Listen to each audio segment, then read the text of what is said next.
Sir ఉన్న ఆంధ్ర లోపల ఒక క్రిస్టియన్ పాస్టర్ ఒక చిన్నారి దళితులను అంటే ఒక దళిత ఫ్యామిలీలో ఒక చిన్నారిని అమ్మాయిని దారుణంగా రేప్ చేసి చంపడం జరిగింది. దానికోసం మీరు ఏం చెప్పాలనుకుంటున్నారు? ప్రపంచ దేశాల్లో ఇండియాకు మంచి గౌరవమైన దేశం మన ఇండియా. ఇప్పుడు కూడా దారుణంగా తయారవుతుంది. ఒక అమ్మాయిని చూడరు, ఒక చెల్లెని చూడరు, అక్కని చూడరు. ఇలాంటివి చాలా బాధాకరమైన విషయం. ఇది నిజంగా చెప్తానంత మరి మతాల కోసం చెప్పకూడదు. మతాల కోసం చెప్తే కొనుక అందరం బాధపడవలసిన అవసరం ఉంటుంది. కాబట్టి నిజంగా క్రిస్టియన్స్ అంతే, వాళ్ళు కూడా నా సోదరులతో సమానము. క్రిస్టియన్స్ మరి వర్షావాయులు ఎక్కడ పోతుంది. ఆ కలవర్ టెంపుల్లో కూడా నిజంగా చెప్తాను చాలా దారుణాలు జరుగుతాయి. ఫస్ట్ ఆఫ్ ఆల్ కలవర్ టెంపుల్లో అక్కడే మ్యారేజ్లు అవుతాయి, అక్కడే పెళ్ళిళ్ళు అవుతాయి.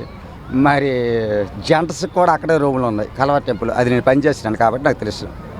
ఇది చాలా దారుణంగా ఉంది. దీనిపైన కఠినమైన శిక్షలు ప్రభుత్వాన్ని కోరతాను, నిర్వహించబడాలా, అమలు చేయాలా. ఎటువంటి వాయా వరస లేని దుర్మార్గులకి కఠినమైన శిక్ష విధించాలని కోరుతాను. అలానే చెల్లి అని పిలిచి ఆమె ఇంట్లో పోయి ఎప్పుడు అలా తల్లిదండ్రులను అమ్మ నాన్న అని పిలుచుకుంటూ ప్రార్థన చేసి అలా చేయడం ఎంతవరకు? నేను అదే చెప్పాను కదా. ఫస్ట్ ఆఫ్ ఆల్ కలవర్ టెంపుల్కి మీరు ఒకసారి వెళ్ళండి. ఎక్కడికో వద్దు, కుకటపల్లి వెళ్ళండి. కలవర్ టెంపుల్లో జెంట్స్కి రూమ్స్ ఉన్నాయి. జెంట్స్కి ఇలాంటివి జరుగుతాయి. ఫస్ట్ ఆఫ్ ఆల్ నేను చెప్పింది మీకు ముందు చెప్పింది అదే విషయం. అక్క చెల్లి అని అటువంటి దారుణానికి పాల్పడ్డ మంది మూర్ఖత్వమా, మృగమా? దీనిపైన ఆలోచన ఏంటి? అసలు మూర్ఖుడా, మనిషేనా, మానవ జన్మ ఎత్తాడా? అలాంటి మనిషికి ఎటువంటి శిక్షించాలి మీరు చెప్పండి. దారుణమైన శిక్షించాలి. ఎలాంటి శిక్షలు అమలు చేయాలంటే కనుక జైల్లో తోసి భోజనాలు పెట్టడం కాదు శిక్ష. అంతే. మూతి కడుక్కోవడానికి, ముడ్డు కడుక్కోవడానికి ఒక కాలు ఒక చెయ్యి ఉంచాలి అలాంటి దుర్మార్గులకి.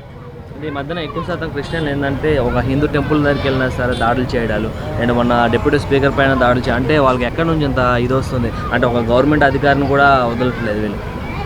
మంచి క్వశ్చన్ అడిగినారు. మన ఇండియాకు వదిలేసి ప్రతి దేశాల్లో క్రిస్టియన్స్ ఎక్కువ, వాళ్ళ సపోర్ట్ ఎక్కువ. చాలామంది ప్రతి దేశాల నుంచి కూడా మానవ కలండి, మానవ కలకపోతే ఇబ్బందులు పెట్టండి, దానిపైన కఠినమైన చర్యలు తీసుకోండి, దారుణంగా హింసించండి అని బయట రాష్ట్రాల నుంచి బయట దేశాల నుంచి వాళ్ళకి వస్తున్న ఒత్తిడులు ఇవి. వీళ్ళు ఏం చేస్తారు? ఒక ఆడ లేదు, ఒక మగ లేదు, ఒక మగము లేదు, పందికి నందికి తెలియని తేడాలాగా ప్రవర్తిస్తారు. కాబట్టి కఠినంగా రాష్ట్ర ప్రభుత్వానికి నేను విన్నపం చేస్తాను. క్రిస్టియన్స్ ప్రతి ఒక్కరు కూడా అంటే వాళ్ళు మానవులే కానీ అసభ్యకరమైన ప్రవర్తనతో ప్రవర్తిస్తారు. కాబట్టి దారుణమైన శిక్షలు విధించి, కఠినమైన శిక్షలు విధించి ఒక తావలోకి తేవాలని కోరుతున్నాను.